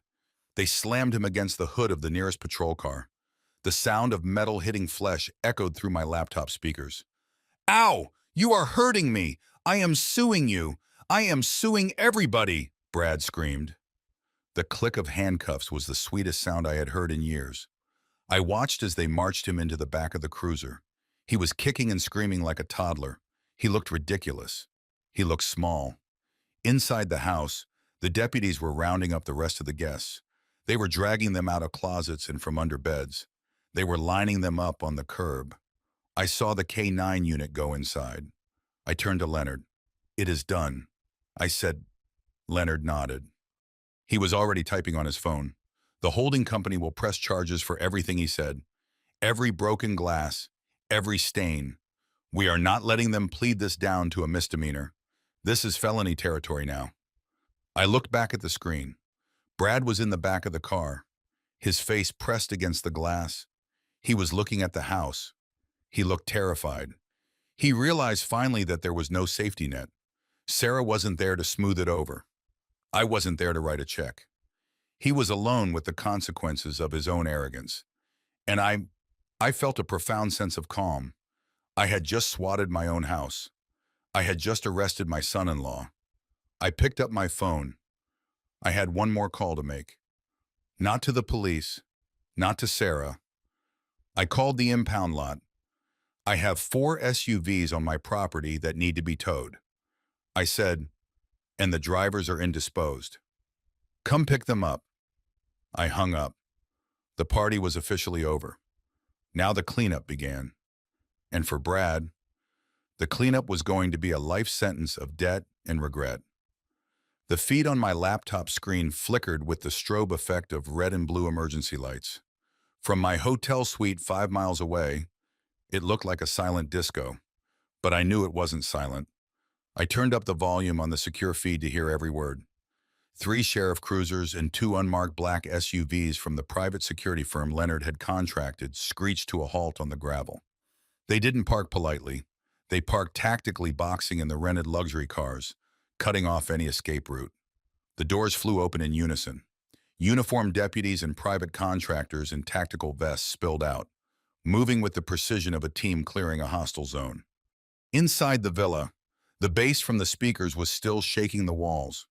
Brad was standing on the coffee table, shirtless, holding a bottle of vodka like a trophy, oblivious to the fact that his kingdom had just been invaded. Then the front door was breached. It wasn't kicked in. The private security team had the digital master key I had provided. The door swung open, and the humid night air was instantly filled with the sharp authoritative commands of law enforcement. Sheriff's Department. Cut the music. Everyone stay where you are. The music died instantly. The silence that followed was heavy, broken only by the sound of glass shattering as someone dropped a drink in shock. Brad froze on the table. He looked at the door. He blinked, trying to process the intrusion through a haze of alcohol and arrogance. He didn't step down. He didn't put his hands up. He puffed out his chest. "Who the hell are you?" Brad screamed. He jumped down from the table, stumbling slightly. "Get out of my house! You can't be in here. This is private property." A tall deputy with silver hair and a face carved from granite stepped forward. He didn't look impressed. He looked bored. He held a thick stack of paperwork in his hand. "We know it is private property, sir," the deputy said, his voice calm and booming. "That is exactly why we are here. Are you Bradley Thompson?" Brad marched right up to the deputy invading his space. He poked a finger at the badge on the deputy's chest. "Yeah, I am Brad Thompson, and I am the son-in-law of the owner, Douglas Blackwood. Call him. He will tell you to get lost. This is a family home. You are trespassing." I leaned closer to my screen. This was the moment. This was the turn. The deputy didn't flinch. He didn't reach for his radio to call me. He just held up the first document in his stack. It was a property deed freshly stamped with the county seal. "Sir, according to the county clerk's office, as of 4 hours ago, this property is not owned by Douglas Blackwood. It is owned by Blackwood Holdings, LLC, a corporate entity." Brad stopped. His mouth opened, but no words came out. He looked like a fish on a dock. What he stammered, that is a shell company. It is the same thing. Douglas owns it. It is my family's house." The deputy shook his head. He flipped to the next page. "This is a commercial asset, sir, and according to the complaint filed by the legal representative of Blackwood Holdings, you are not a family guest. You are a commercial tenant in default." Tenant Brad laughed a high-pitched, nervous sound. "I am not a tenant. I didn't sign a lease." The deputy pulled out a copy of the document Brad had scribbled his name on at the front door 5 days ago. The document he thought was a liability waiver. The deputy held it up, pointing to the signature at the bottom. "Is this your signature, Mr. Thompson?" Brad squinted at it. "Yeah, so what? That is just the insurance thing for the pool." The deputy flipped the document over to the terms and conditions on the back. "This is a short-term commercial lease agreement." The deputy read aloud. "It stipulates a daily rate of $15,000 payable in advance. It also includes a strict eviction clause for non-payment or violation of property codes." Brad stared at the paper. The color drained from his face. The alcohol was evaporating, replaced by the cold, hard realization that he had signed his own death warrant. "I didn't read that," Brad whispered. "Ignorance of a contract is not a defense, sir," the deputy said. "According to this, your lease expired 2 hours ago when you failed to remit payment for the invoice sent to you. You are currently in violation of a commercial contract. You are trespassing on corporate property, and based on the condition of this room, you are also committing felony destruction of assets." Brad looked around the room. He looked at the stained rugs. He looked at the cigarette burns on the sofa. He looked at his friends who were currently shrinking back against the walls trying to become invisible. But Brad stuttered. "But Douglas wouldn't do this. He is my father-in-law." The deputy lowered the papers. He looked Brad in the eye. "Mr. Thompson, the holding company has pressed charges. They have requested immediate removal of all unauthorized persons. You have 5 minutes to vacate the premises before we begin making arrests for criminal trespass." Brad looked wild. He looked at the deputy, then at his friends. "You can't do this. he screamed. We have rights. Squatters' rights. That was the wrong thing to say. The deputy signaled to his team. Sir, this is not a residence. This is a business. Squatters' rights do not apply to commercial break-ins. You are now disturbing the peace and refusing a lawful order to vacate. Brad lunged. It wasn't an attack, really. It was a desperate grab for the papers in the deputy's hand, as if tearing them up would make the nightmare go away. That was all the excuse they needed. Two officers moved in. They grabbed Brad's arms. He flailed, knocking over a lamp. Get off me, he shrieked. I am suing you. I am suing everybody. They spun him around and slammed him against the wall. The sound was a dull thud that vibrated through the microphone. I watched as the handcuffs came out. The click of the metal ratchets was the most satisfying sound I had heard in years. Bradley Thompson, you are under arrest for trespassing, destruction of property, and disorderly conduct. The deputy recited. Brad was crying now, snot and tears running down his face. Sarah, he wailed. Sarah, help me call your dad. I watched from my hotel room. Sarah was sitting on the sofa behind me reading a magazine. She hadn't heard a thing. She didn't want to hear a thing. The deputy hauled Brad toward the door. Brad dragged his feet, kicking at the floor tiles, leaving scuff marks that I would absolutely be adding to the bill. Wait, Brad yelled at his friends. Don't just stand there. Tell them. Tell them I invited you. The room was silent. His 15 best friends, the people he had spent my money to impress, the people he had tried to launch a hedge fund with, looked at him with total detachment. One of them, the guy with the slicked back hair who had burned my sofa, stepped forward. He held up his hands in surrender. Officer, he said smoothly, we didn't know. He told us this was his place. He charged us $2,000 each for the week. We are victims of fraud here. Brad's head snapped up. You traitor. Brad screamed. You liar. The deputy paused. He looked at the friend. He charged you admission. The deputy asked. Yeah, the friend said, pulling out his phone. I have the Venmo receipt right here. $2,000 for all-inclusive villa access. I smiled. That was the nail in the coffin. That wasn't just trespassing. That was fraud. That was running an unlicensed hotel. That was tax evasion. The deputy nodded. Add fraud to the list. He told his partner. They dragged Brad out the door. He was screaming incoherently now, a mix of threats and pleas. The flashing lights outside washed over him as they shoved him into the back of the cruiser. Inside the house, the security team began moving the rest of the guests out. They were compliant. They were terrified. They grabbed their bags and ran for their cars, leaving behind the mess, the drugs, and their loyalty to Brad. I watched the room empty out. It was silent again.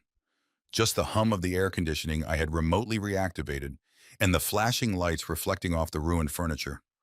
I picked up my phone and called Leonard. Did you hear that? I asked. I heard it. Leonard said. His voice was bright. Charging admission. That is a felony. We have him on solicitations of funds under false pretenses. It is done. I said, not yet.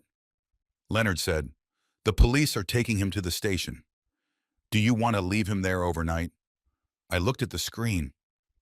The cruiser was pulling away.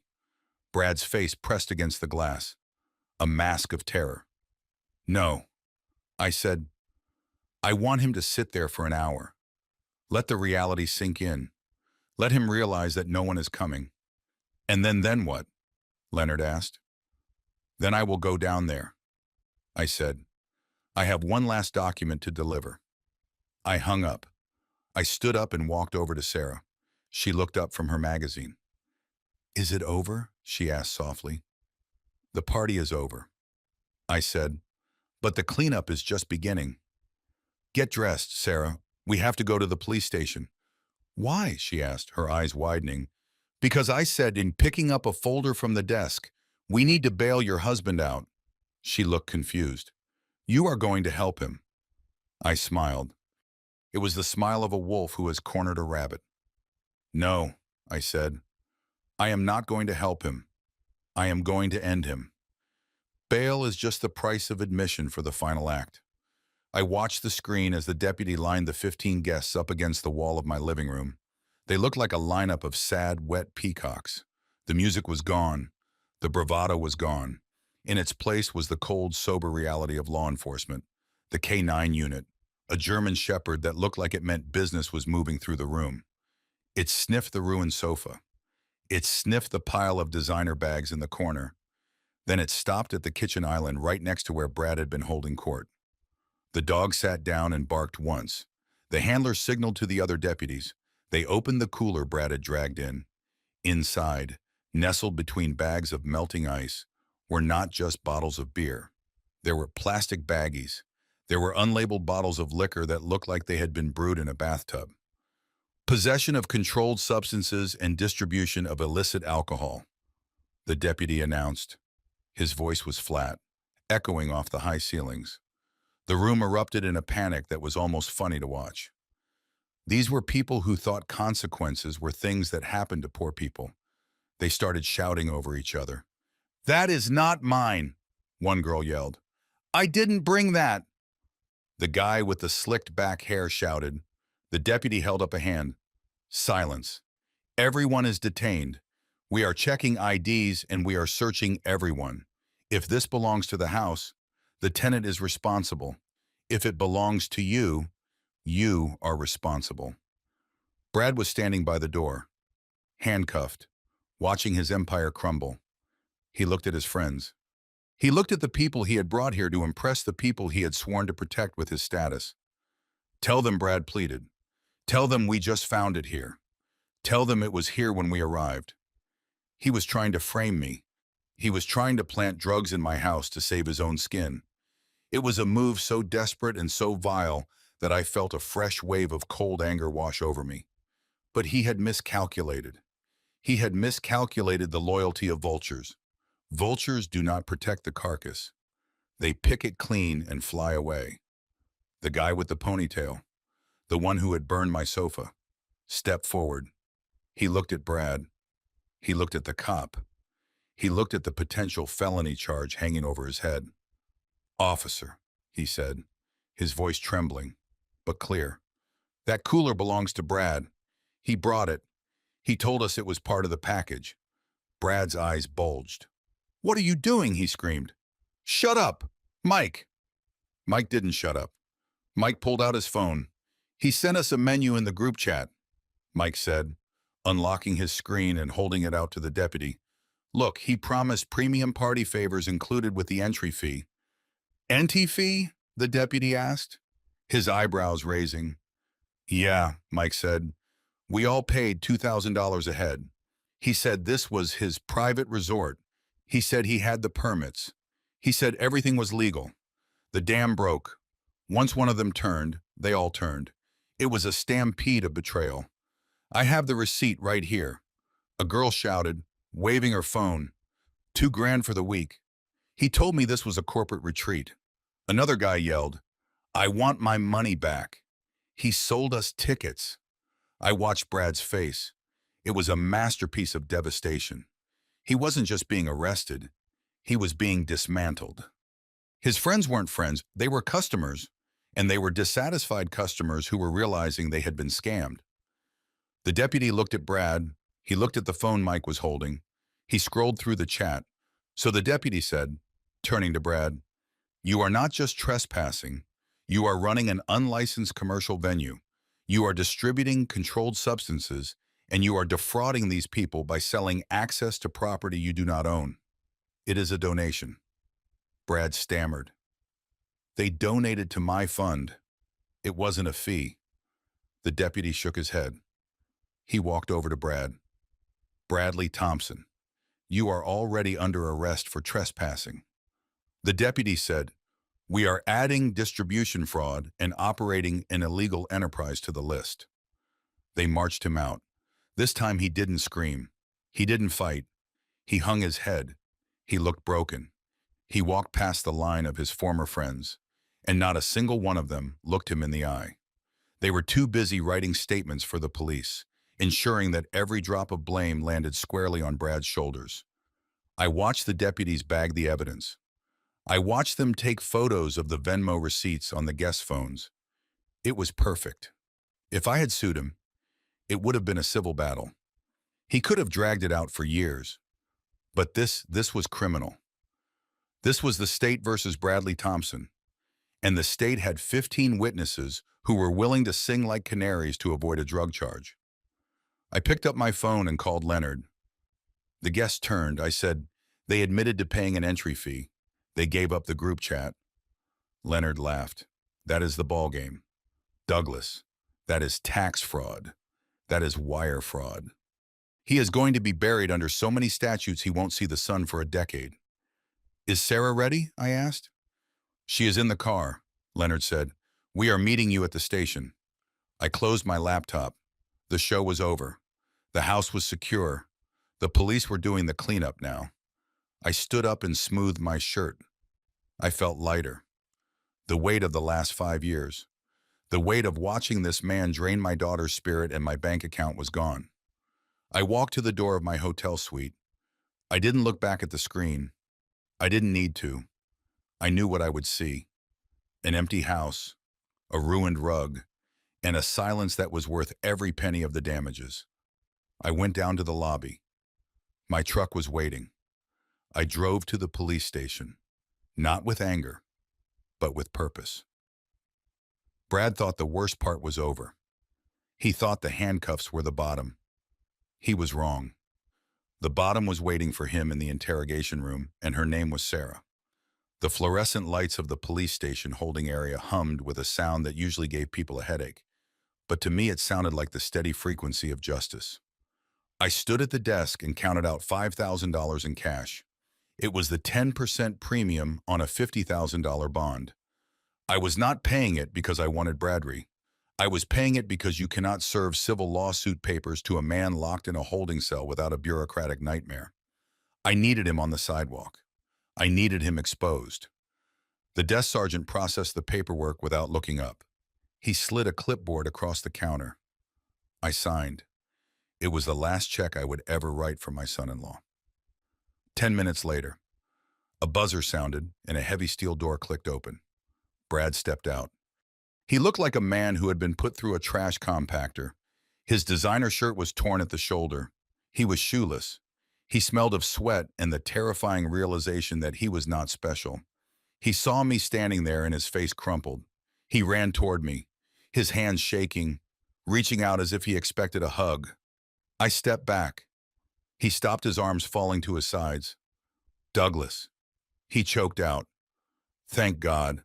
I knew you would come. I knew you wouldn't leave family in here. These cops are insane. They treated me like a criminal. You are a criminal.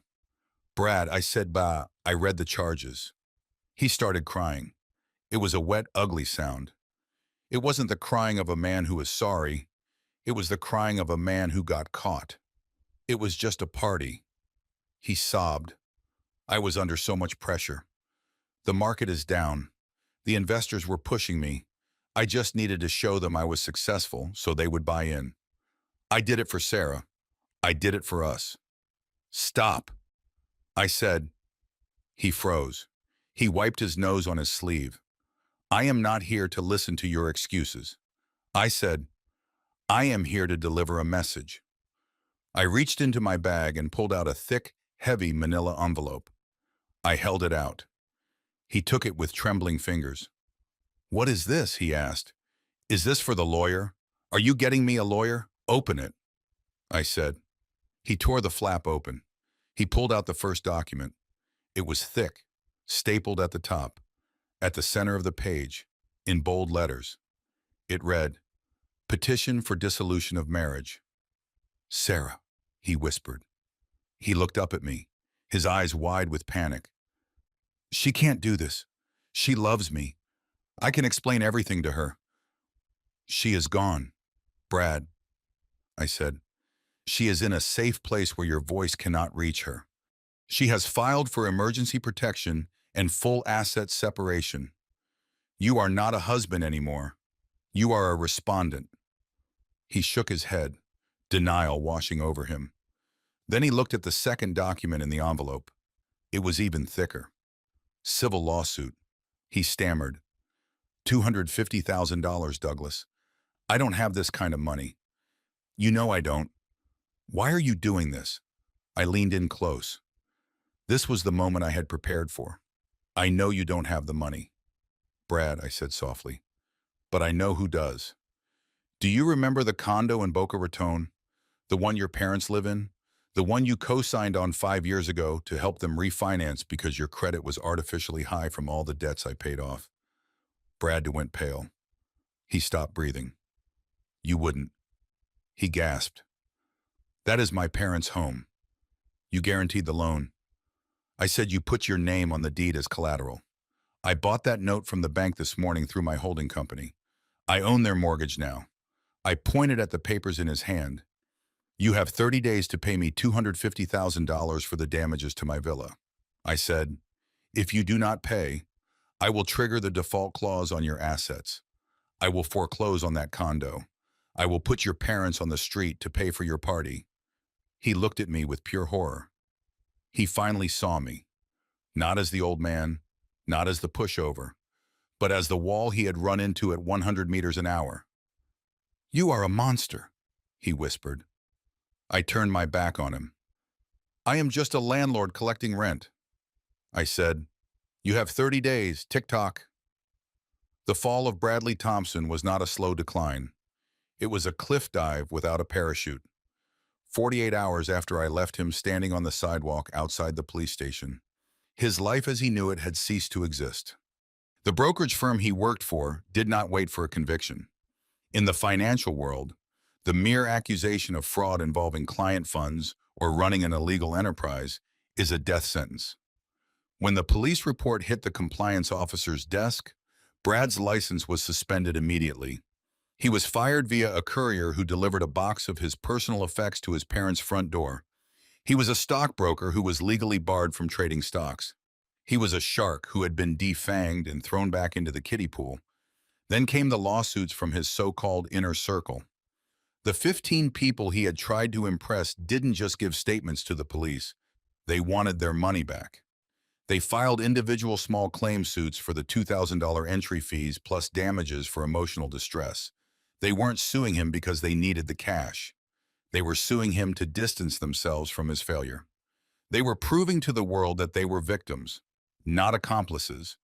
He was being pecked to death by the very peacocks he had tried to pin for. His social media was flooded with comments calling him a scammer. His reputation was not just tarnished, it was incinerated. Sarah stayed strong. She remained at the hotel meeting with the divorce lawyers I had retained. She blocked his number. She blocked his email. She refused to be the shoulder he cried on. For the first time in her life, she saw him clearly. She saw a man who would drown her to keep his head above water. She became a ghost to him. He screamed into the void, begging for her to come back to tell the police it was all a misunderstanding. But the void had stopped listening. But the final blow, the one that truly sealed his coffin, was the maneuver he never saw coming. I sat in my office with Leonard and looked at a spreadsheet of Brad's liabilities. He was toxic. Banks get nervous when their debtors get arrested for fraud and lose their primary source of income. They look to sell off high-rises debt for pennies on the dollar just to get it off their books. They want to cut their losses. I was happy to help them. I used a separate shell company called Retribution Ventures. I bought it all. I bought the note on his personal loan. I bought the debt from his maxed-out credit cards. I bought the outstanding balance on his leased luxury car. I consolidated every single cent he owed to every institution that was threatening him. I wasn't just his angry father-in-law anymore. I wasn't just the landlord suing him for property damage. I was his primary creditor. I owned his debt. I owned the interest rates. I owned the right to freeze his remaining sound assets and garnish any future wages he might scrape together until he was 90 years old. I held the paper on his life. He was walking around thinking he just needed to find a new job to get back on his feet. He didn't realize that even if he found a job, Every paycheck already belonged to me. I had turned him into an indentured servant to his own stupidity. He was technically a free man while out on bail, but financially he was my property. It took 3 weeks to scrub the stain of Bradley Thompson from the azure horizon. I hired a specialized restoration crew who worked 12-hour shifts. They replaced the Persian rug with an even rarer silk weave. They reupholstered the Italian sofa with leather flown in from Milan. They sanded the cigar burns out of the kitchen island and repainted the walls where wine had been splashed. Now the villa was silent again, the way it was meant to be. The echo of cheap techno music and entitled laughter was gone, replaced by the rhythmic sound of the waves hitting the shore. I sat on the balcony. It was 6 o'clock in the morning. The sun was breaking over the Atlantic, painting the water in shades of gold and violet that no amount of money could buy. The air smelled of salt and jasmine, not stale beer and desperation. The sliding glass door opened softly. Sarah walked out. She held a steaming mug of tea. She wasn't wearing makeup. She wasn't wearing the tight, uncomfortable clothes Brad liked her in. She was wearing an oversized t-shirt and shorts. She looked younger. She looked like my daughter again, not someone's trophy wife or a prop for a Ponzi scheme. She sat down next to me and didn't say a word. She just watched the sunrise. Then she smiled. It wasn't a polite smile for a camera. It wasn't a nervous smile to plate a volatile husband. It was a real smile. It was the smile of a woman who woke up without a knot in her stomach for the first time in a decade. I looked at her and did the math one last time. The repairs and restoration cost exactly $250,000. The legal fees were another $50,000. I had spent a small fortune buying Brad's toxic debt. On paper, it was a massive loss. A forensic accountant would look at this ledger and see bleeding red ink. But I looked at Sarah breathing easy, her shoulders relaxed, the light returning to her eyes, and I knew the truth. It was the best investment I had ever made. I had lost a son-in-law who treated people like commodities. But I had gained back the daughter I thought I had lost to his manipulation. $250,000 to get my family back. It was a bargain. It was worth every single cent. I reached for the bottle of Macallan 25. The real bottle. The one I had hidden in the safe room before the invasion. I poured a splash into my glass. The amber liquid caught the morning light. My phone buzzed on the teak table. The vibration cut through the peace. I looked at the screen. It was a text message from a number I didn't recognize. Likely a burner phone or a friend's device. But I knew the voice behind the text immediately. Douglas, please, I have nowhere to go. My parents kicked me out. Just $500 for food. I will sign anything. Just talk to me. It was Brad. He was still trying. He still thought there was a negotiation to be had. He still thought he was a player in the game. I didn't feel anger. I didn't feel pity. I felt absolutely nothing. He was just a bad line of code that had been successfully deleted from the program. He was a rounding error that had been corrected. I tapped the screen once. Block number. I took a sip of the whiskey. It was smooth. It tasted like victory. I looked out at the endless blue horizon. The water was calm. The house was clean. My daughter was safe. Life was good. Did you like the story? Let me know which city you are listening from in the comments below. If you enjoyed seeing justice served, support the channel by hitting the like button and subscribing so I can keep bringing you more stories like this. Thank you so much for your support. I look forward to reading your comments. See you in the next story. In the next story. In the next story. In the next story. In the next story. In the next story. In the next story. In the next story.